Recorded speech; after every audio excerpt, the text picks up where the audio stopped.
Hello everyone, আমার আরেকটি নতুন ভিডিওতে আপনাদের সবাইকে ওয়েলকাম জানাই। আজকে আমি খুব সহজভাবে বাড়িতে তৈরি করব খাজা। আর কিভাবে তৈরি করব সেটা তো অবশ্যই আপনাদের সঙ্গে শেয়ার করবই। আর এই খাজাটা খেতে এতটাই সুন্দর হয় যে বলার কথা না। খাজা বানাবার জন্য এখানে আমি নিয়ে নিয়েছি প্রথমেই 2 কাপ ময়দা, আর ময়দা দেওয়ার পর আমি এখানে দিয়ে দিলাম সামান্য একটু লবণ। তারপরে দিয়ে দিলাম আমি ঘিটা আমি প্রথমেই 2 চামচের মতন দিলাম, আর পরে আরেক চামচ দিয়েছিলাম। ঘিটা দেওয়ার পর মিশ্রণটাকে ভালো করে মাখিয়ে নিতে হবে যতক্ষণ না ঠিক এরকম ভাবে হাতে ময়াম ধরে। তারপরে অল্প অল্প জল দিয়ে একটা সুন্দর নরম ডো তৈরি করে নেব। এই যে এখানে আমার ডোটা তৈরি হয়ে গেছে। এবার এটাকে আমি 30 মিনিটের জন্য ঢেকে রেখে দিব রেস্টে। এবার বানাবো চিনির শিরা। তাই জন্য এখানে আমি নিয়ে নিয়েছি 1 কাপ চিনি আর 1 কাপ জল। এবার যখন শিরাটা হয়ে যাবে তার মধ্যে আমি কয়েকটা ইলাইচি দিয়ে দিলাম। তারপর শিরাটার মধ্যে আমি একটু লেবুর রসও দিয়ে দিলাম। লেবুর রসটা দেওয়ার পর আবারও আমি লো মিডিয়ামে ভালো করে শিরাটাকে ফুটিয়ে নেব। এবার যে ডোটাকে আমি 30 মিনিটের জন্য ঢেকে রেখেছিলাম সেই ডোটাকে এখন আমি 30 মিনিট পর বের করেছি। আর যে শিরাটাকে আমি বানিয়ে রেখেছিলাম সেই শিরাটাকে একটা বাটির মধ্যে আমি ঢেলে নেব।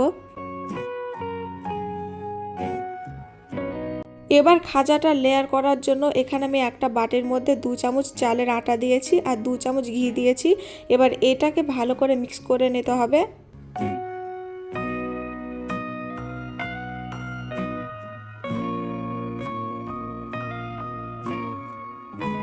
এদিকে আমার দুটো মিশ্রণটাকে ভালো করে মিক্স করা হয়ে গেছে।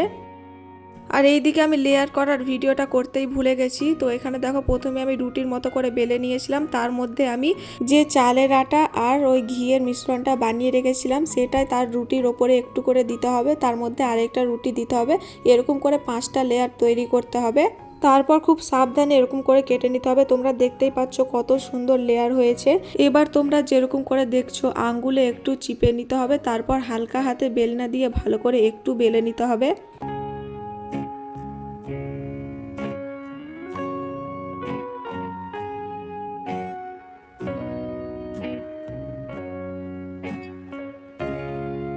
এই যে এইদিকে আমার সবগুলো রেডি হয়ে গেছে। এবার একটা প্যানের মধ্যে আমি দিয়ে দিলাম সাদা তেল।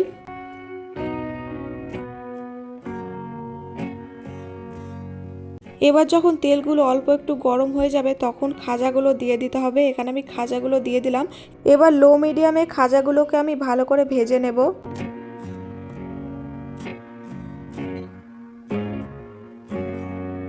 আর এইদিকে তোমরা দেখতেই পাচ্ছ খাজাগুলো কত সুন্দর করে ভাজা হয়ে গেছে। এবার যে শিরাটা আমি তৈরি করে রেখেছিলাম সেই শিরার মধ্যে আমি খাজাগুলোকে দিয়ে দিলাম। এবার 2 মিনিটের জন্য খাজাগুলোকে আমি চিনির শিরার মধ্যে ডুবিয়ে রাখবো। এই যে এবার দেখো খাজাগুলো এখন পুরোপুরি রেডি, দারুণ হয়েছে। একবার শুধু লেয়ারগুলো দেখো কত সুন্দর হয়েছে। এই রকম করে একবার শুধু বাড়িতে বানিয়ে দেখো তোমরা, দারুণ হবে খেতে। আর আজকের রেসিপিটা কেমন লাগলো অবশ্যই কমেন্টে জানাও।